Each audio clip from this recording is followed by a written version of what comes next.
pregnant mamas, one of the most common places for your baby to get stuck during labor is the lower mid-pelvis. This can make labor take longer and increase your risk for C-section. In this video, I'm going to show you exactly what to do about it. Here is your pelvis.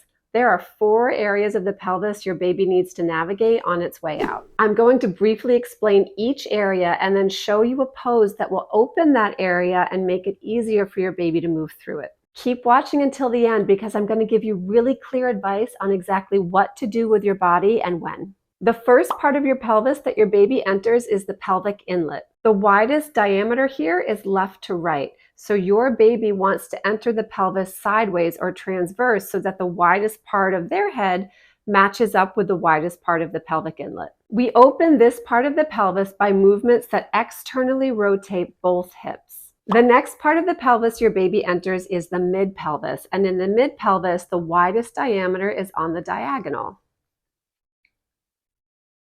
There is an upper mid-pelvis and a lower mid-pelvis. So after your baby has entered the pelvis like this, sideways, they now want to turn so that they're facing the diagonal, and now the widest part of their head is facing the widest part of the mid-pelvis, the diagonal. If they can't make this turn in the mid-pelvis because they don't have enough space, then their head can get stuck on this little nub right here, a piece of bone that sticks in a little bit called the ischial spine. This is a spot where many babies can get stuck during labor. Last, we have the pelvic outlet.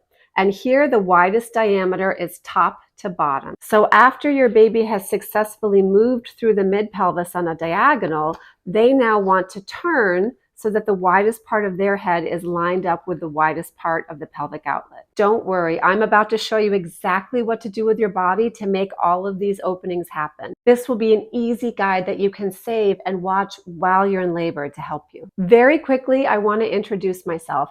I'm Jocelyn, a labor and delivery nurse and prenatal yoga instructor of 20 years. I have a birth preparation course that I've been using for over 10 years now with women just like you to help them fully prepare their minds and bodies for a faster and easier delivery. It's called the Empowered Birth Course, and if you're interested, please check out the link in the description below. So here's the fun part, getting our body into positions that will open all the parts of their pelvis during labor. To open the pelvic inlet, find a position where both knees can be out and the tailbone can be tucked a little bit. Sitting on a birthing ball with the knees out is perfect for this. See how my knees are out to the side and my tailbone is tucked in a little bit because I'm seated? Here's what it's doing to your pelvis. The knees going out to the sides is moving the tops of the hips backwards a little.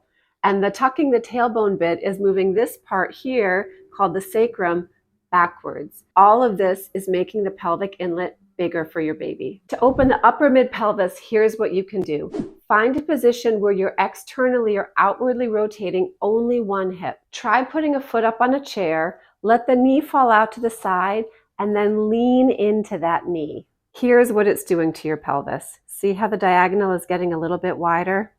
By the way, I'm just showing a little bit of information here about a few poses that can open different parts of the pelvis. There's so much more to learn. If you are ready to go deeper, you can always check out the link for the full Empowered Birth course in the description. To open the lower mid-pelvis, you want to find a position where you're inwardly rotating on only one hip. Try standing on one leg and letting the other leg go out to the side, coming on your tippy toes.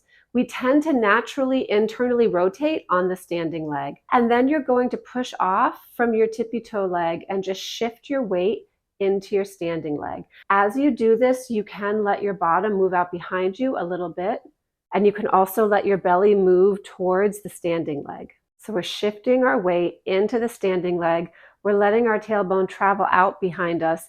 And we're letting the abdomen twist a little bit towards the standing leg. And I'll show you what this looks like from behind. You're standing on one leg, you have your other leg extended on the tippy toes, and you're just letting the weight fall into the standing leg. You're letting the tailbone move out behind you a little, and you're letting the abdomen slightly twist towards the standing leg. And this will be opening your lower mid-pelvis during contractions. And here's what that standing pose is doing to your pelvis. It's opening it a little on the diagonal here, opening up your lower mid-pelvis. To open the pelvic outlet, we want a position where we can get both hips internally rotating. That means knees together and feet out to the side. And here's how we can do that. Come into a hands and knees position, have your knees somewhat together, and then just let your feet flap out to the sides. And then go ahead and rock back and forth here during contractions. This will be opening your pelvic outlet.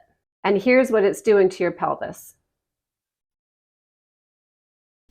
Now, this is a really important part. You may be wondering, how am I supposed to know what part of the pelvis my baby is in? Well, during a cervical exam, your provider is going to assess for something called station. If they don't tell you what station the baby's at, you should ask them, hey, what station is my baby at? Station has to do with how far in the pelvis your baby is. It ranges from -5 to +5. -5, the baby is still floating around in the abdomen somewhere. At -3, your baby is at the pelvic inlet. From -1 to 0, your baby is in the upper mid-pelvis. At 0 station, your baby is at the ischial spines. That's the place where they tend to get stuck a lot. From 0 to +1, your baby has moved down to the lower mid-pelvis. +3, the baby's in the birth canal, and +5, the baby is crowning. It's time for a birthday party. So if your provider says baby's at -3 to -1, then you know they're at the pelvic inlet, and it's time to start moving those knees out to the side.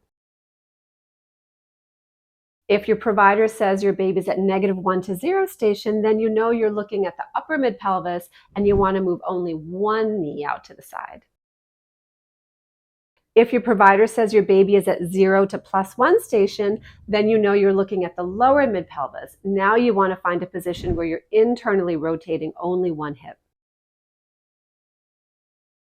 And if your provider says your baby is +1 or lower, then you know the baby is at the pelvic outlet, and you want to be doing knees together, feet out to the side.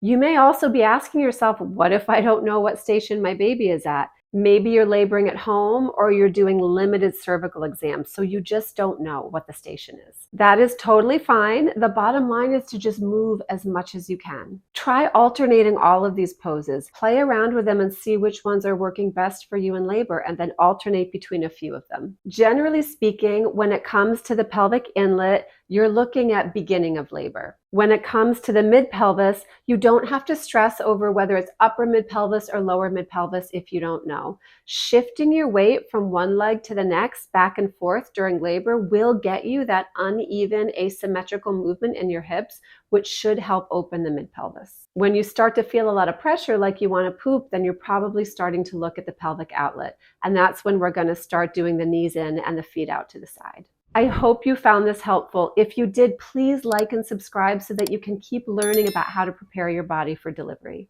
If you want to go deeper into all of the amazing and powerful ways you can prepare your body for delivery, then don't forget to check out the link to the full Empowered Birth course in the description.